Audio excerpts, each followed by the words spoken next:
All financial support for this podcast comes from my patrons on patreon.com. If you'd like to join in with patrons, please check out patreon.com/DarwinGrosse. That's DarwinGrosse. Now enjoy the podcast.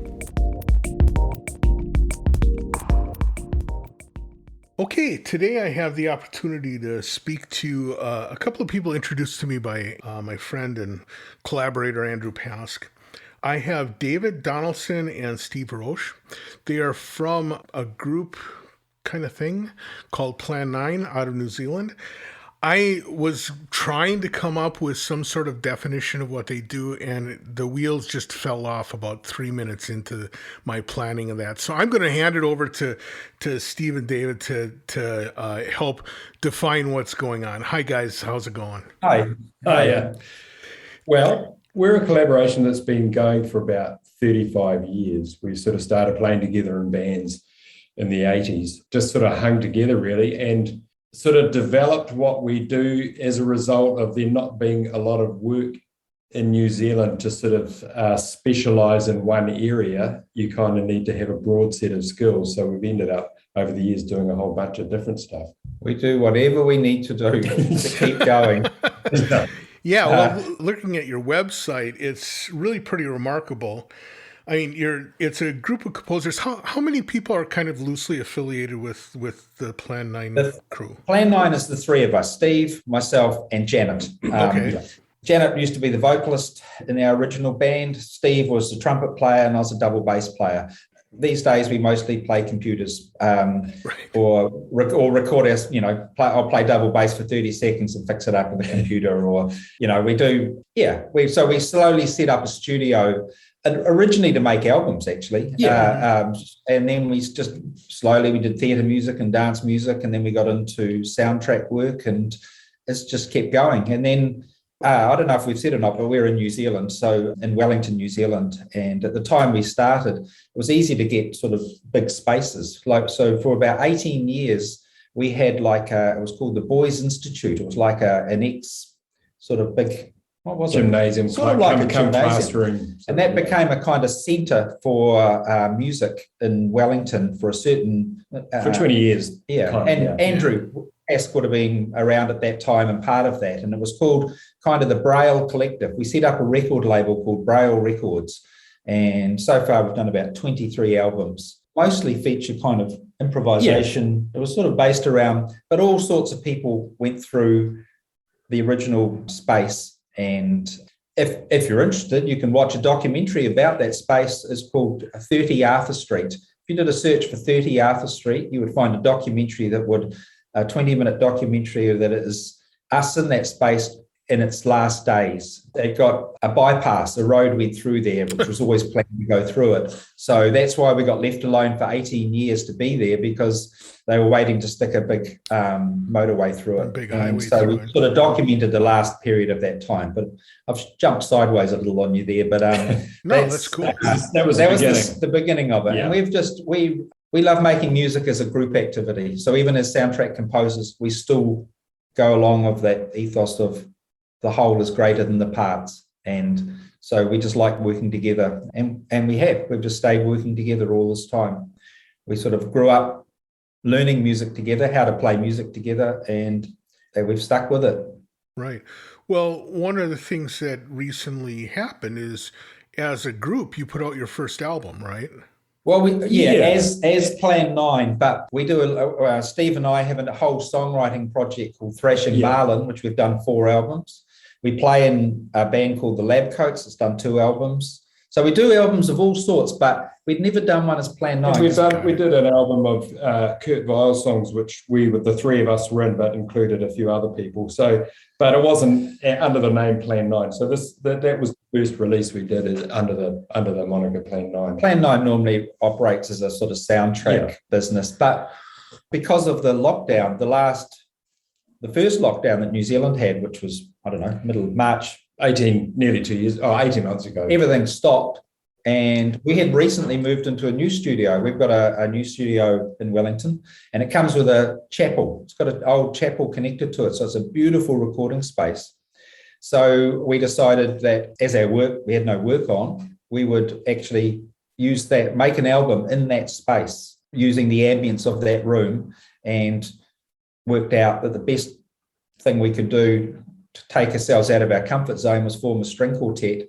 Not that we'd ever played a string quartet before, or written for a string quartet, but we went, so instead of having we had cello, our string quartet was made up of double bass, cello, 2 violins, a really flash violinist, and Steve, who's not really a violin player. And 2 singers. And 2 singers. One of them a throat singer. Yeah. But Steve's, we call it rhythm violin because he can play beautiful feels on the violin, but we used the other guy, Tristan Carter, as the lead violinist, as flash violinist. And then we just worked out, we rehearsed the whole album in that space to get the whole ambience of that space, and then recorded it. So we rehearsed for about 7 weeks or something, on and off, each week, a couple of times a week or something, until we could play it. And then we just recorded it live over 2 days. And it's called The Bewilderness, Plan 9, The Bewilderness. And it's on Spotify, although, not for a big fan of Spotify. It's on Bandcamp. You could go and buy it on Bandcamp, but you can stream it on Spotify if you want to hear what we do when we're left to our own devices, really. Right. Well, that has to be... I mean, you yourself said that a lot of how you play is you play your instrument for 30 seconds and then do the computer jockey job for the remaining 8 hours. How big of a transition was it to actually sit down and deal with not only playing and hitting the right notes and stuff, but kind of the stamina of doing it too? I mean, it's a different process. Yeah, totally. And that's one of the reasons we did a lot of rehearsing, actually. And we rehearsed a lot with the band, and David and I would actually we'd spend a lot of time, just the 2 of us, just playing for that very reason, just to kind of A, learn how to play, and B, just build up the stamina, because it's a different thing. It was also partially why we did it, because you go, well, I'm now forced to play. We got really flash players. The cellist was a woman called Ruby Solly, and she's also a taonga poro player, which is the traditional Maori instruments. We had really flash players, so it was like, well, we've got to up our game. We don't want to be the ones making the mistakes when we record. But also, we're writing the material, so you write for yourself. Yeah. So you go, this is a key I like to play in. We'll write it in that key. I know I've done this sort of technique for a long time. I'm going to use this technique. But Steve and I, we had no other work on, so we would just play every day and got our stamina back up. But we also play in. We were lucky enough here after the first lockdown ended in New Zealand, the government gave support to venues and bands to try and keep venues and things going. So we ended up with a residency at a bar. The bar was called Meow, and our band is called the Devil's Gate Outfit, and it's like a 7-piece sort of jazz band. Kind of jazz. Yeah.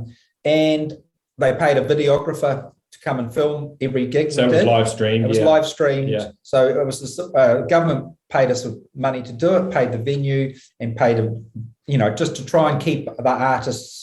Yeah, for about 6 weeks after that lockdown, just to sort of kickstart it again. So that also gave us, because we haven't played live for ages. We generally do stuff in the studio now, but it's also really good to go out and, apart from carrying the gear, it's actually really good to work.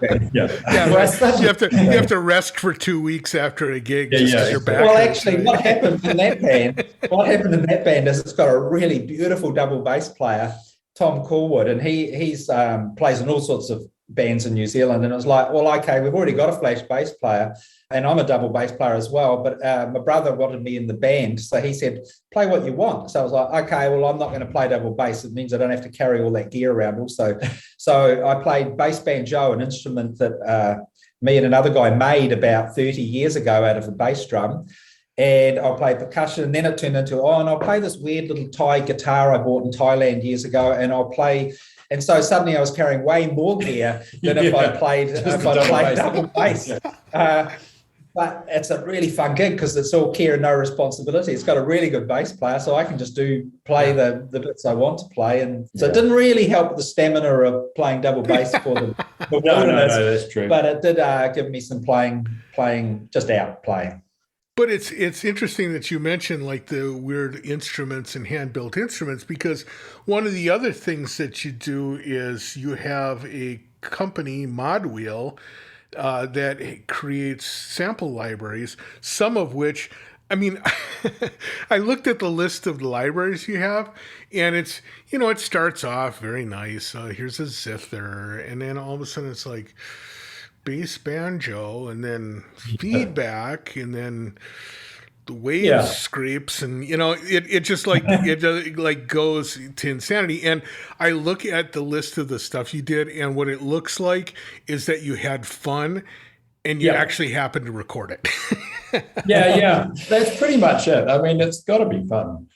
Everything's been done now. That's the thing. If you want to sample something, everything's been sampled well. You actually have to have a point of difference. And as I said earlier, we've always had a big space. So people have also, other musicians have stored instruments and stuff, or we've bought instruments. We've built up a huge collection of shit over the years. And it's useful for when you're doing soundtracks and things. You go, we could have a koto on this, or this, we could, whatever. So we have all these sound-making things at our fingertips.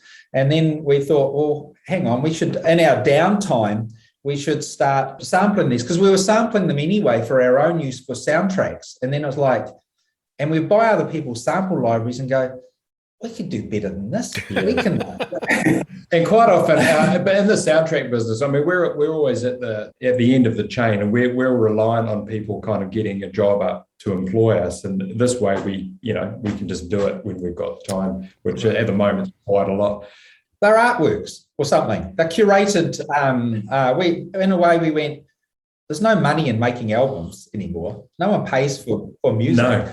Instead of doing, we've done 4 albums as Thrashing Marlin. Why don't we go and do this? So we still make, to show what the instruments are, we still have to make a whole lot of music using the libraries. Yeah. We make videos. We like shooting videos and stuff. So it's still the whole creative process. We just get to come in here every day. If someone pays us to make a soundtrack, we do it. If they don't, we just make stuff. We make sample libraries, and they're curated to our aesthetic. Yeah, so that's right. We make instruments that we like playing, and hopefully other people will as well.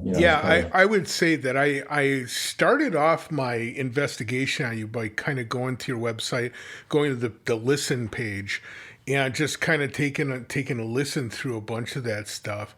And there was some kind of traditional soundtrack stuff, but there was also the things that I would say is like, the spring and rattle kind of soundtrack work that is sort of matched by what your sound libraries are. And I just thought it was really interesting, because it's sort of like there is very much a through thread in the whole thing, right? Yeah, there is. Yeah, there is. Yeah. And people investing in our aesthetic, and we have an audience of people slowly building that go, we like what you guys do. This is, I think also, really, we've got a secret weapon in that we're from New Zealand. So when people hear our walkthroughs or our tutorials, they kind of think they're comedy or something because of our accents. Yeah.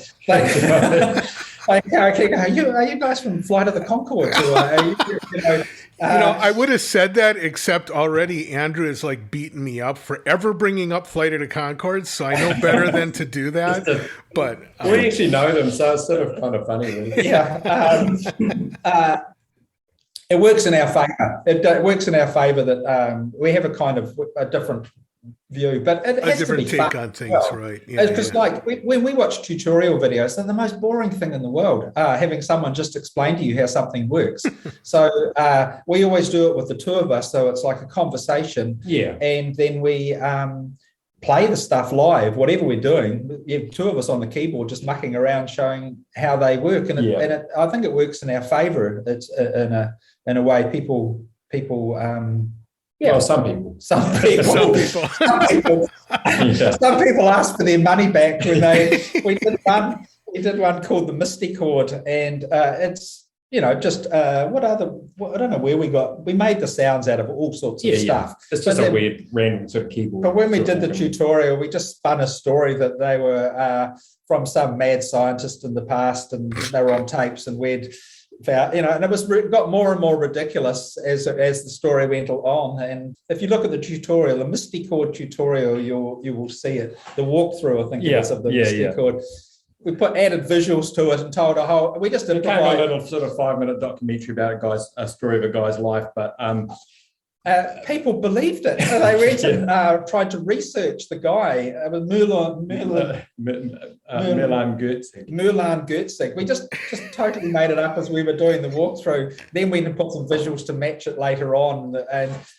And then someone asked for their money back when they realised they'd sort of been conned. It's like, we never expected it. It was so ridiculous. We never expected anyone to believe it. But, this is great because now you also have done a how not to do a tutorial video, which is pretty good. Yeah, I think it's our most watched walkthrough though. Yeah, people just watch it for the entertainment value. That's fantastic. That's hilarious. Yeah.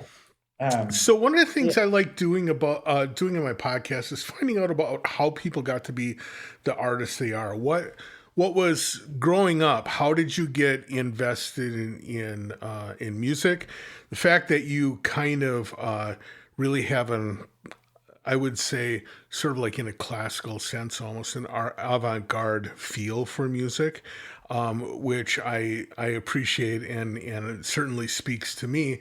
But also, you just to do all the things you do, you had to really embrace technology a lot as well. And I'm curious, what are the pieces of your background that came together to pull it off? Growing up, what was your interaction with music? What was your interaction with technology? And what were the influences that made you what you are?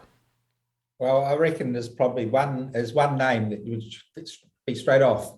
Anthony Donaldson, my brother. His name, Anthony, my brother, was when he was a kid, when I'm going to be a drummer. I'm going to move to Wellington and become a jazz drummer. And he invited me down at a certain point. I lived in Hawke's Bay, which is a number of hours away. And at a certain point, he rang me up. He encouraged me to take up the bass. And then at a certain point, he rang me up and said, if you move to Wellington, you can be in my band. And I was like, okay, I'm in. And Steve, he found Steve as well. Yeah. When we were in Wellington. So when I first got to Wellington, this is 1981, he went, come down to Wellington, you can be in my band. And it was a 5-piece band. And it was an absolutely exploratory, improvised, collective improvisation band. We rehearsed every day. We practiced hours. It was like a full-time job, but we were all unemployed. And we just absolutely learned how to play and improvise together for a number of years. And then we slowly became more legitimate. And at a certain point... but there's always been that element at its core. And it's sort of thinking and... Well, especially group improvisation. Yeah. We weren't really into solos. It wasn't that sort of jazz. It was more European kind of whole thing of how to improvise as a group together, make something together. So what does that process look like? I think frankly, a lot of the people that are listening to this podcast have always kind of worked by themselves or work in kind of very traditional music groups. And so the process of learning improvisation and especially learning group improvisation seems pretty mystical. What did that actually look like?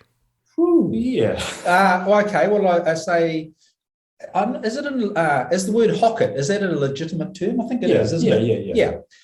We would go, so the way we might start in that was we would take this hocket approach. So a 5-piece band, someone would work out a melody, but say the guitar's playing those 2 notes, then the saxophone's playing those 3, then that's going, the bass is going, we would have an interlocking way, so the whole way we would work would be as a starting point that, because there's nothing worse in my mind than a whole lot of people nutting off together. There's got to be a reason. There has to be a reason, and we were very aware of how to try and develop a way. So we would often start from that point where a melody would be built up by the 5 of us. It was also that no traditional roles. My brother would say, don't expect me to hold the beat down, or as you're not the bass, often forget the low notes, get up in the high notes. You're playing a melody, the saxophone can play the rhythm, or everyone's roles were challenged and rethought and discussed, and it was kind of an amazing. Yeah, at times really painful, but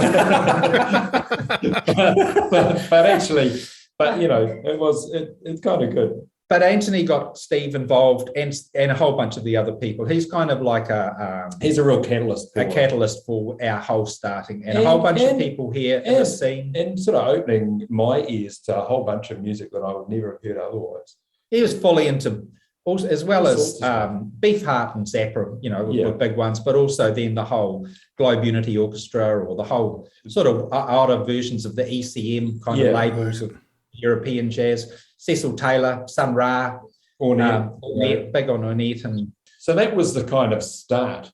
That's the kind of, that's like the DNA really. And then, so for whatever we do, that's kind of always in the background. And, and then how Janet became involved. It was sort of like in the 80s, became a sort of cafe bar scene here in Wellington. And there was places to play if you wanted to. So we did start getting more legitimate in our music and going, well, we need to actually, if we want to do this as a living, we need to actually be able to play kind of things that people want to listen songs. to. Yeah. And then Janet she was like a trained opera singer, and she moved to Wellington. And I think, again, Anthony found her and went, forget opera, start improvising. And so she joined kind of with us. And we formed a group with Janet, Steve and I, and Anthony, and saxophonist Neil Duncan. And Dave Long, guitarist, called the 6 Volts. And we went, okay, we've got a singer now. We'll do the weirdest versions of songs that people know. So it might be theme from the Flying Nun, or it would be a Doors song, or it would be trying to think what was the theme to Marina? Aquamarina from Stingray. We do TV themes and stuff. And so it gave people a way to kind of figure out, the reference point. I know what this is supposed to sound like. I can hear what they're doing. I can hear what they're doing to it. Yeah. And the band actually kind of became successful, and we ended up sort of toured all the time, but went to the Edinburgh Festival. We got to toured over to England and went up to the Edinburgh Festival and got to play the theme from Coronation Street on British TV.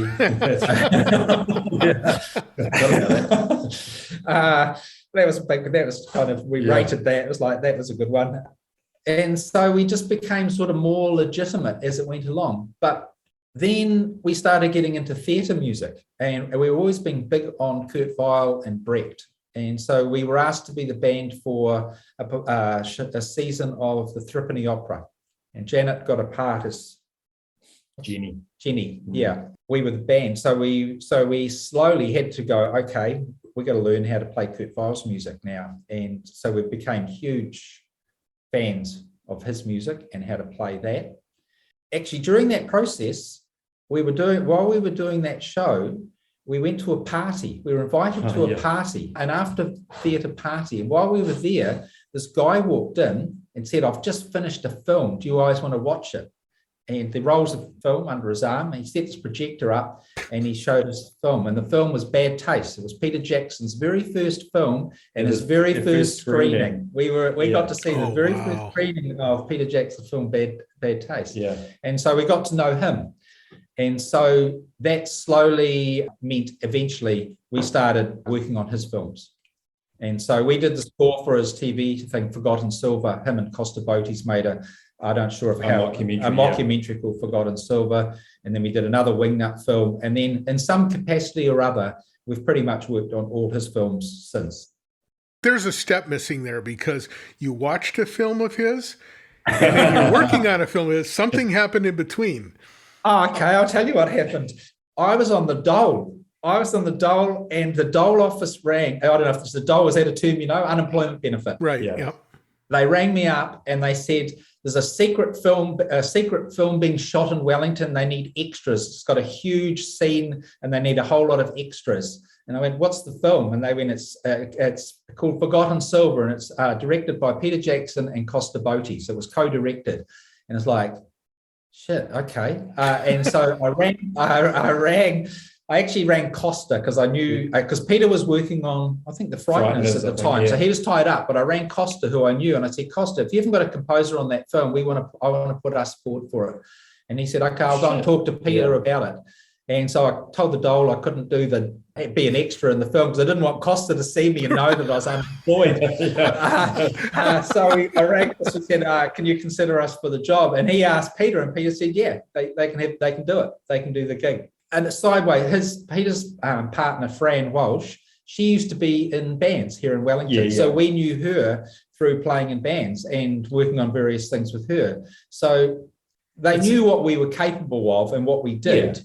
And we'd all sort of been around. We'd all been around hanging out together. And luckily, Peter at the time went, yeah, they can do the gig. And as soon as we did that, the film was a huge success in New Zealand. I don't know if you've seen it or know anything about it, but suddenly it was like, okay, we're in. People take us seriously as soundtrack composers now. But we did like 5 years on Lord of the Rings. Just in some capacity. Musical sound designers, writing bits of sort of source music or whatever. Editing, We co-wrote with another guy the Misty Mountains, the opening tune in the Hobbit film. So it just went. It just happened. So I've had the opportunity to talk to a few people who are from New Zealand, and I would say that everybody's story kind of has this similar ring to it, which is like I was as a party and I ran into Peter Jackson or something like this. It almost sounds like there's like maybe 20 people in New Zealand and you all know each other. That's what it kind of seems like. It almost feels like that. Wellington are you familiar with Wellington? I've never been, no. It's got a harbour. It's got hills all around it. It's geographically kind of focused. It's a real, you can walk around it. Okay. It's very compressed. You can walk around it, and so you get to know everyone in that scene. So that's how we know Brett and Jermaine from Flight of the Conchords. In fact, we've done theatre shows with them. We've done short films with them. It's an art scene, and it has a lot of cross-pollination. It's not divided. This is what I do. I play in a reggae band. I play in a jazz band. Because it's just not the population to support that. So you end up having to do a whole bunch of different stuff, which puts you in contact with a whole bunch of different people. So it's. But that really helps me though, because realistically, very few people get the opportunity to say, well, I was in bands that did like weird cover versions of stuff, but I also did stuff for the theater, and I also do movie soundtracks, and I do sound design too. I mean, that's not something that really works, because so often in artistic communities, everything's stratified, which is the second you get into a lane, you not only stay in that lane, but nobody lets you get out of it either. That's right. Well, after we did the 6 Volts, which was our weird cover band thing, we were labelled quirky. It was a word that was just stuck to us. That you're those quirky guys that do. And eventually it was like, I don't want to be quirky. I don't want to be known as quirky. And so we you go, all right, I'm going to go somewhere else now, because I'm going to play really full on bombastic, you just go somewhere else. You just go, don't label me as that. I can do this. We can do that. We're going to do this now, or we're going to. But it also comes down to survival. You go, I'll do whatever. Mm-hmm. If it's creative, then we'll. But when you mentioned sound design, we were musical sound designers on the Lord of the Rings and stuff. That's just improvising. It's just, it's sound, because you come from a background where as far as music, any note was valid. There's no, when you're improvising or whatever, so you didn't come with these restrictions of, I can't do that. That's not legit. Why not? You just try it. And if it goes, that sounds good to me, I like that, then it's sort of, if it works, it works. Well, and also getting a chance to work on something like Lord of the Rings. I mean, it's a lot of those sounds, who the hell knows what sound that is? So you kind of get some freedom to at least explore what the sonic world of the place is, right? Yeah. Oh, totally. I mean, we were so lucky. I mean, there was a degree in filmmaking. It was. We worked on that from when it was an animatic, like cartoon stills, just animated storyboards, right? And we would put Team score. a team score to it, music to it. So right from that, and then as the process went on, you would see the film realized, and it would be just exactly what the story was. But just so reworked and rechanged and altered and reshot, and the But yeah, that was just like a major degree in filmmaking. We just happened to luck into, really. Yeah. But also earlier on, you asked, I think it's probably time to move on to, when we grew up, there's no computers, no cell phones, no technology. We come from, I was an adult. I was in my 30s before the internet, probably older. I can't even remember. That's right. We went to. We don't talk about that. We don't. Well, we went to an evening it was like the computer studio up at the university where we were investigating the internet, this new thing. It was a night class. It was a night class, and Dave and I went to see if there's any future in it, and it was, and nothing actually seemed to happen. And we'd click on these links, and nothing would happen. And then by the end of the evening, suddenly all these pictures kind of appeared on the desktop. It's taken, about 45 minutes to download an image, and it was just like, nah.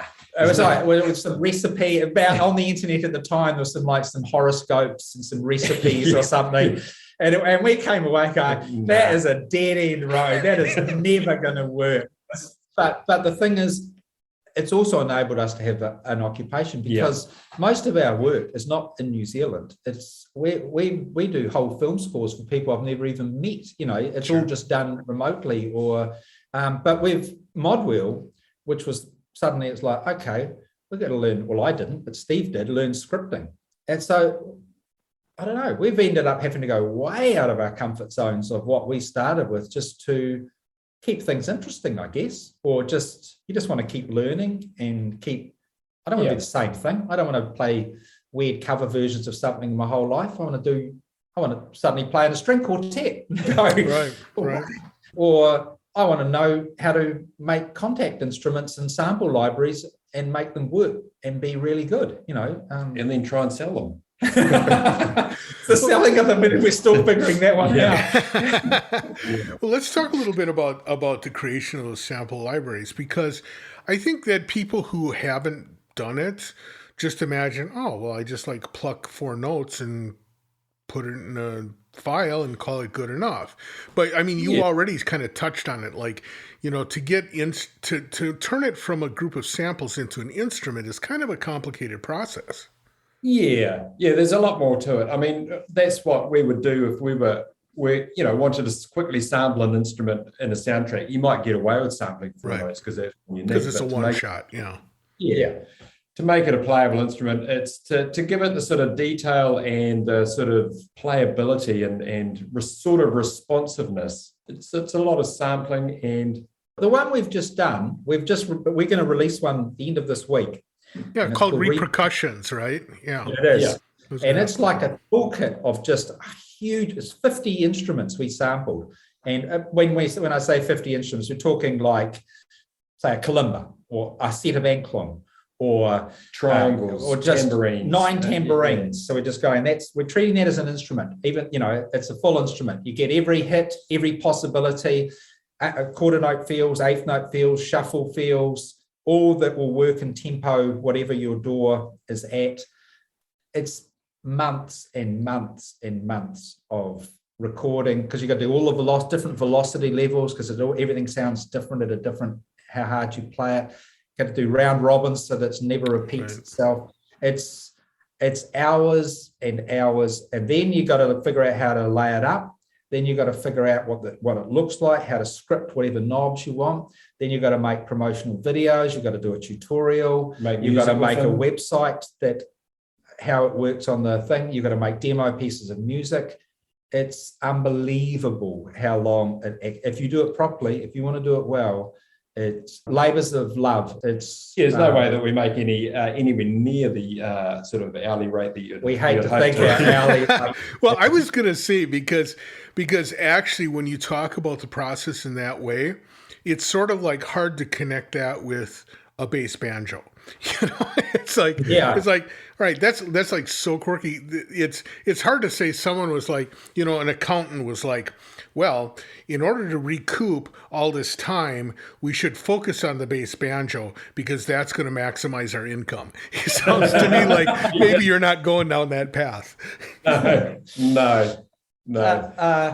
No, as I said, I think they're artworks. Actually, they're you have to treat it like that. They're and we curate them. Like a lot of stuff has too many knobs on it. If you look at that thing behind you, how many knobs does that got? Yeah, right. And so if we're doing soundtrack work, you go, I don't want to have to learn this. I just want to be able to I don't want to have the same sound as everyone else. I don't want it to be a default where it's like a patch that just goes, I recognize that sound. So it has to be easily changed, but you have to be able to intuitively know how to do it. And that's the trick for us. It's like, we don't have everything has the knobs it needs to do and no extra stuff. But within what we give you, you will be able to alter it quite considerably to your needs. That's our aim. And that's actually a great point, because what you do does kind of have your DNA, but in the end, it has to be someone else's instrument for the expression of their work. And Well, and that's the interesting thing. When other people play them, what they end up doing with them sounds completely different to what we would do. Yeah, we're always really interested to hear what people come up with. Yeah. It's like, and because you think, everyone's going to sound like us, right? They don't. They take it and fit it into to whatever context they're working in. Yeah, but whenever we're doing stuff now, I pretty much just use our stuff because I also want to try out what's it good at, what's it's not so good at, what can we improve next time around. Yeah.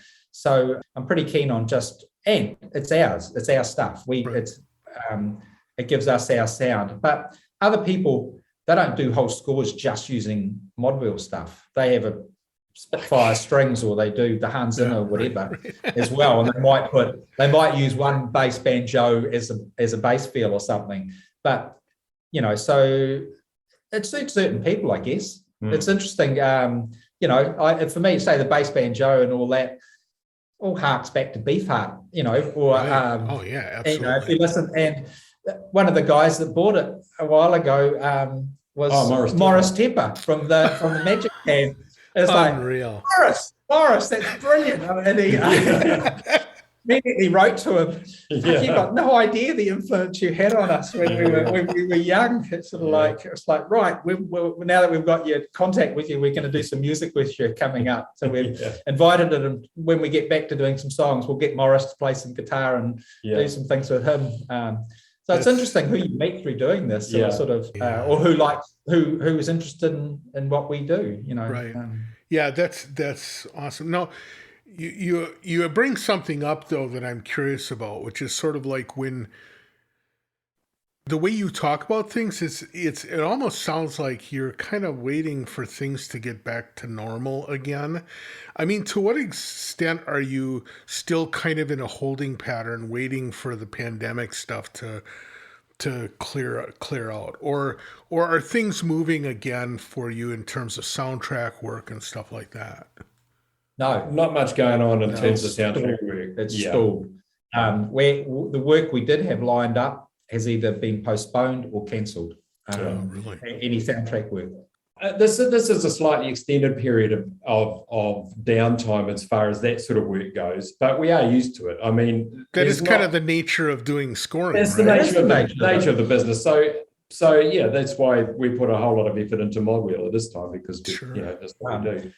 It means we can really concentrate on it, actually, because other times we've gone, we have to get this done, we have to get this out and stuff, because we've got to go straight back onto another film job. But that's not happening at the moment. So it'll be like, okay, we can really actually concentrate on this for a while and try and make more of this side of what we do. But as I was saying to Steve yesterday, as soon as we release this instrument, this library at the end of this week, let's go record some songs. Let's go and do we'll go and do something else. So I'm curious, like with this Repercussions thing, it's not about a specific instrument, it's about a group of instruments, some of which you kind of create by just deciding something is an instrument, right? Yeah. To what extent for you now with this sound design stuff is instrument creation actually an integral part of it? We've always made instruments, even a physical one. Steve makes biscuit tin guitars, the Nightmare Machine, whatever you call those, the murder goody. The murder goody. We've made physical instruments over the years. Yeah. And so now we have turned them into sort of virtual instruments. But so what was your question? Well, it was actually like the development of physical instruments. I get this sense, both listening to your music as well as looking at the list of the software instruments you've created, that actually creating physical instruments, oddities of different sorts, is actually an integral part of your music making period. Yeah, it is. That's right. Because you can hit anything and it will give you a good sound, Hopefully.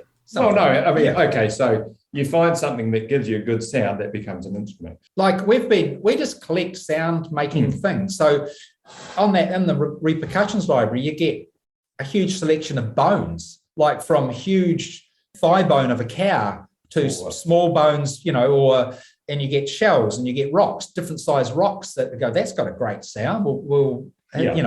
Or say another one of our sample libraries is the strained wire. And we used, at our old studio, we had a table tennis room, and it was sort of had a concrete wall. And we went, what would happen if we stretched a huge wire the length of this room, made like a bridge, like a instrument bridge, and tuned it? So over a number of weeks, without the landlord knowing, drilled holes in the concrete walls and set up a huge different wires, metal wires, and then catgut, line trimmer wires, and try different bridges made out of wooden drawers. What's that like as a resonating sound? Yeah. And made a sample library of that, a huge, however many 20 meters of wire, and that was an instrument, and it was like, that sounds awesome. We can make something out of this. And the trick to that afterwards is to go, how do you make this actually a usable instrument, right? Not just a bunch of sounds. Right. How do we now go? And it's always a really interesting end thing. You go, so that's what we made. We don't know while we're making it what it's going to be. We always get a pleasant surprise, or so that's what it is. That's what that turned out into, because it's not always obvious when you start. It's not always obvious. You're starting off recording all sorts of sounds, then you've got to structure them in some way, and decide how you're going to present them. And that's the whole creative process, really. It doesn't matter what's going on in our lives. I don't have a home studio. I don't think Steve, do you have a home studio? No. We come in, we have a facility. We have always had a facility, and I don't want to do it at home. Home's different. Do something. We come here every day, regardless. It's a full-time job. If someone's paying us or not, it's a full-time job. The three of us turn up here every morning and have done for 30 years or whatever. And we do it. We do stuff. Whatever happens to be, it's fantastic. It's fantastic. It's like, that thing of get a job you like, you never work a day in your life. That's what we've managed to do. That's what we've managed to do. I love it. I don't ever think, I wish I could go home now. I wish, I wish I didn't have to look at this. Yeah, right. Yeah. Well, it's hard. At times you get tired and it's hard or whatever, but we've managed to lead a creative life. We've made stuff. We walk in every day and go, say it's a scoring job. You come in and you go, a blank page. I don't know what I'm going to make today. And at the end of the day, you go, that's what I made. Something exists. Something exists. It didn't exist this morning because that's a good feeling. It's awesome. It is. I reckon. Well, our time is up, but before you go, I have one last question, which is, you are just about to wrap up, by the time people hear this, your Repercussions library will be out. What's next? Do you have a big box of old toys that you've collected that's in your next sample library? Is it more songwriting? Do you have anything, something lined up for scoring work? What's next on the plate for you? We've got a TV series to do next year sometime, so that's great. We do have one gig coming up. But in the meantime, a wildlife documentary series, and they're always good. As far as sample libraries, it's getting harder, but say Janet is a fantastic vocalist. She was the Sound of the Ring in the Lord of the Rings films. So we could do a sample library of her vocals. I think there's place we play with a guitarist who's very exploratory with all sorts of techniques and equipment and weird things he can do with the guitar. So we could do a prepared guitar would be an interesting library to do. We've got a koto we still haven't investigated. That sounds amazing. Well, I look forward to whatever you do and hearing more about it. Thank you so much for the opportunity to learn more about what you're doing. I really do appreciate it. Thank you for taking an interest in what we do. Yeah. If you want to know about our soundtrack and our music work, it's plan9.co.nz, plan the number 9. Modwheel.co.nz will take you to, you can look at a whole lot of videos and stuff about it and invest in some fantastic sample libraries. And if you want to hear our band, which the Bewilderness, you would find through our Plan 9 site. But our jazz band, the Devil's Gate Outfit, if you searched on Bandcamp, you would find the Devil's Gate Outfit, an album we put out a couple of weeks ago. Any others? No. Well, and on the Plan 9 site, people can get a chance to see all the variety of scoring work that you've done and stuff too. It's a great bounce off point. Fantastic. Thank you so much for your time, and we will hopefully talk again soon. Thank you. Thank you.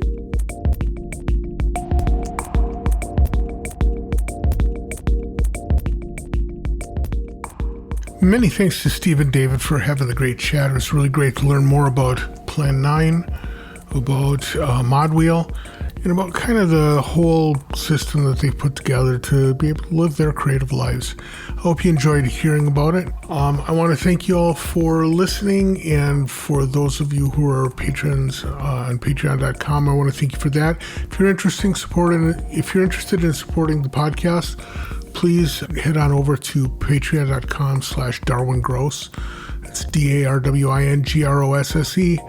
And chuck a nickel in the hat. I'd appreciate it. Thank you so much for listening, and we will catch you next time around.